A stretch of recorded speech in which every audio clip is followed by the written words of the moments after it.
Good morning. I'm recording this video to respond to discussion board 1.1, which is What is Women's Studies. It turned out to be a really lively discussion board, and as I've said before, this Facebook thing is a total experiment. And so the things that I really appreciated about the discussion board is that we were all being very honest. We were all sharing from our own personal viewpoints. And I really liked that because I think Facebook offers us a nice venue for those types of sharings. But the thing that I kind of think we need to address is that in a typical classroom setting, I would be there, the professor would be there to sort of gear us toward more intellectual discussion and more intellectual debate about the topics. And so you guys are going to sort of have to start self-policing and gearing yourself toward intellectual discussion. And I would ask you that if you want to have more personal conversations and more about things that are going on in your life and things like that, that maybe you guys do that in a different location, like on each other's Facebook walls or through private message. And the reason I'm asking you to do that is because a lot of people in the class are here to learn just about the content that we're discussing. And so let's try to keep those discussion boards focused just on the content that we're discussing and to push that content further, to make that content really alive, right?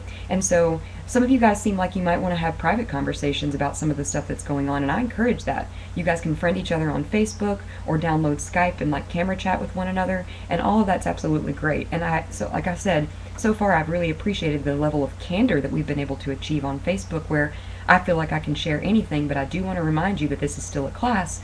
So when you get to that point where you feel like I really want to share this about myself, you got to stop and ask yourself the question, is this something that I would do in a normal classroom setting, or is this something that I'm doing because I'm on Facebook?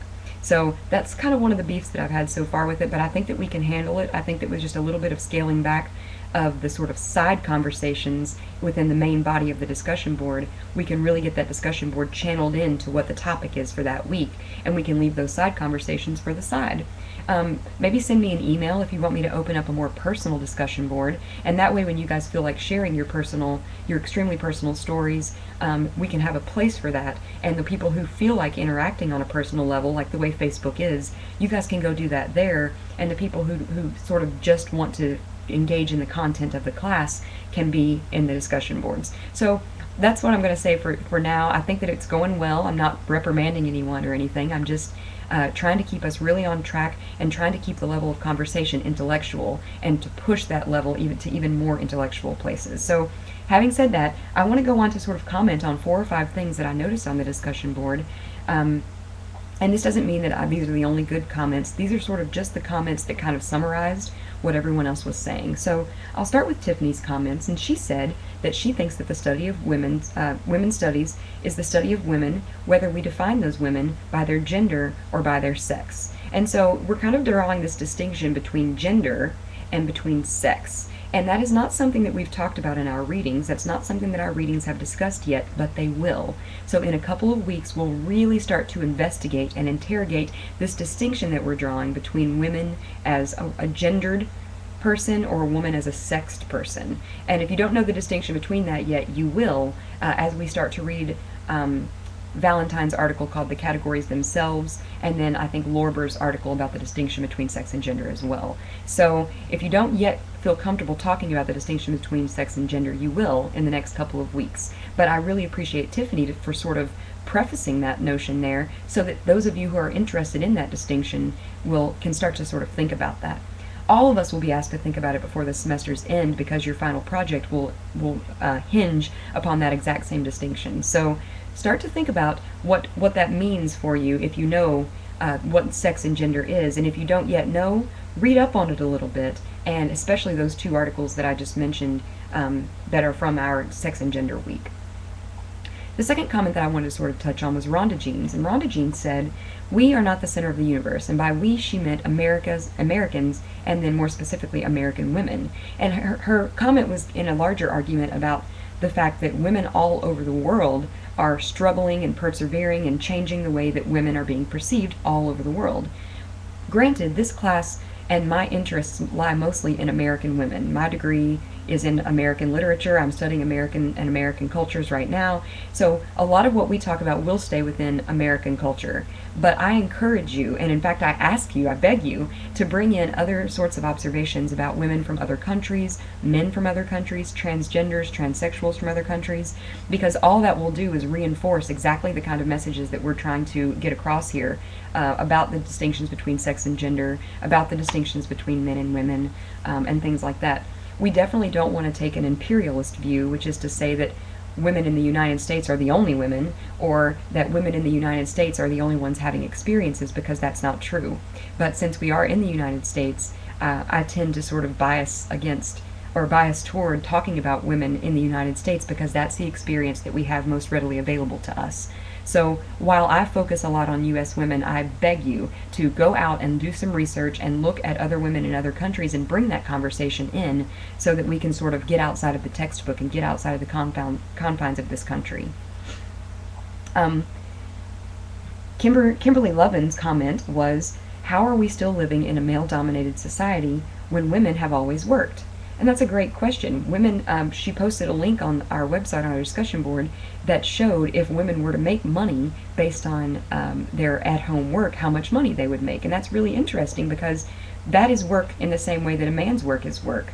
And there I even went just now, essentializing the definition, calling it a man's work, because there's no such thing as a man's work, just as there's no such thing as a woman's work, which several of you pointed out when you talked about the way that your parents had reversed the roles, and the dad had stayed home and the mom had gone out to work.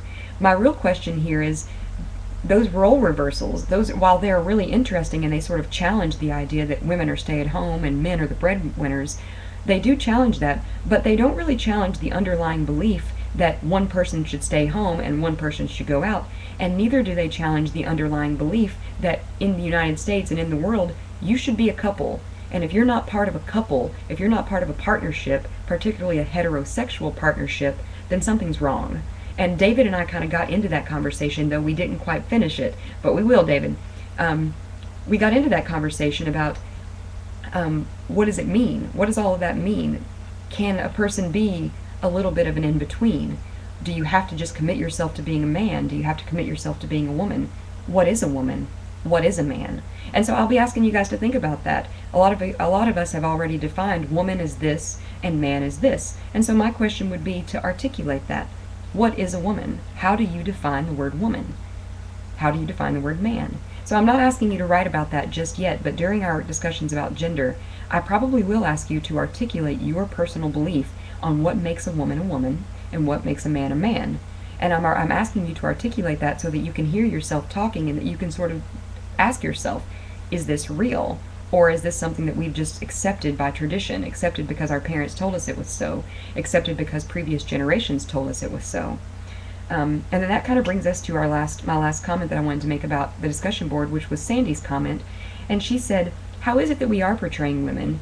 And she was specifically talking about women as victims, because a lot of the language, if you'll go back and read discussion board 1.1, notice how often that the discussion board uses the language of victim and survivor, as though all American women are victims, and what we're trying to do is make all American women survivors. Well, that's just not true. Women, I don't personally consider myself a victim, and so when someone says, way to struggle, Amy, you've really been a troop, you've really persevered. Well, not really, I've just been living, and so talking about me in the language of victim isn't really appropriate. And so I take your point, Sandy, and she asks, do these portrayals of women as victims, do they challenge the ideas that have been passed down to us from tradition, or do they just reinforce those exact same ideas? And so all of these are really valuable questions, and they're all questions that women's studies majors ask constantly. What is man? What is woman? What is gender? What is sex? And are these things always mutually exclusive? Can a man be womanly? And can a woman be manly? And so these are all perfect questions for our course discussion to get started on, and I hope that we continue this kind of conversation as we get into the next part of week 1, which is what is masculinity studies, and what is men's studies. And so without further ado, I'll leave you to that kind of reading, and hopefully in the next couple of days I'll post another YouTube video for us, for me to sort of wrangle in and summarize exactly what it is that you guys have been saying and sort of try to put my own little spin on it, or try to challenge it in some sort of way, in the way that a women's studies major would do. So I've enjoyed it so far. Let's keep these discussion boards really focused on the topic, and let me know if you guys want me to create a different discussion board for more personal conversations. See you soon.